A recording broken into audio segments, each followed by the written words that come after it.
एक छोटे से गांव में मोहन नाम का एक लड़का रहता था। मोहन ईमानदार और सच्चाई का पालन करने वाला लड़का था।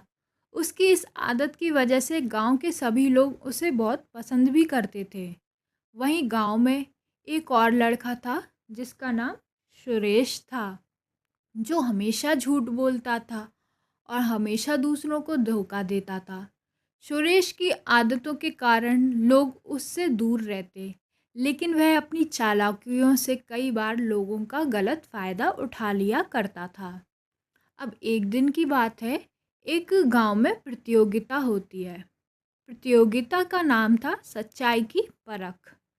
प्रतियोगिता के अंतर्गत प्रतिभागियों को एक कठिन मार्ग से होकर गुजरना था, जिसमें कई तरह की चुनौतियां थीं। जो सबसे पहले मंजिल तक पहुंचेगा वह विजेता कहलाएगा। लेकिन शर्त यह थी कि प्रतियोगिता के दौरान किसी भी प्रकार का झूठ बोलना या धोखा देना सख्त मना है। अब मोहन और सुरेश दोनों ने प्रतियोगिता में भाग लिया। प्रतियोगिता शुरू हुई और दोनों ने अपना सफ़र भी शुरू किया। पहले पड़ाव पर एक बूढ़ी औरत खड़ी थी, जो सभी प्रतियोगिता से मदद मांग रही थी। मोहन ने बिना सोचे समझे उसकी मदद की और उसे पार करने में थोड़ा समय लगा। वहीं सुरेश ने सोचा कि बूढ़ी औरत को अनदेखा करके वह जल्दी आगे बढ़ जाएगा। उसने झूठा बहाना बनाया और आगे बढ़ गया। दूसरे पड़ाव पर एक नदी थी, जिसे पार करने के लिए नाविक की मदद की ज़रूरत थी। नाविक ने सुरेश से पूछा कि क्या वह प्रतियोगिता के नियमों का पालन कर रहा है। सुरेश ने झूठ बोलते हुए कहा कि उसने सब नियम माने हैं।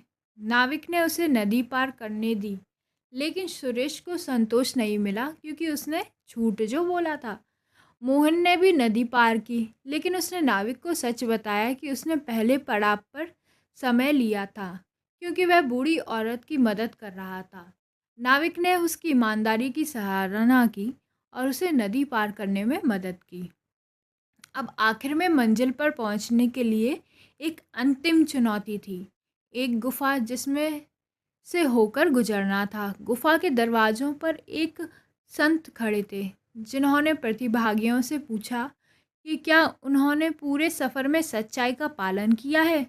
सुरेश ने फिर से झूठ बोल दिया और लेकिन संत ने उसकी चालाकी पकड़ ली और उसे गुफा में प्रवेश करने से मना कर दिया। जब मोहन पहुंचा तो संत ने उससे भी वही सवाल पूछा। मोहन ने बिना हिचकिचाए पूरी सच्चाई बता दी। संत ने उसकी ईमानदारी की प्रशंसा की और उसे गुफा में प्रवेश करने की अनुमति दी। मोहन ने गुफा पार की और सबसे पहले मंजिल तक पहुंच गया। गांव के सभी लोग उसकी जीत पर खुश हुए और उसकी सच्चाई और ईमानदारी की तारीफ की।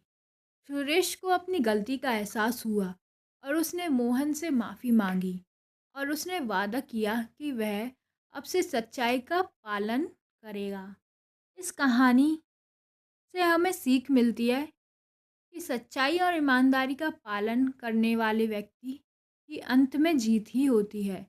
चाहे राह कितनी भी कठिन हो क्यों ना हो, सच्चाई का मार्ग ही सही मार्ग है।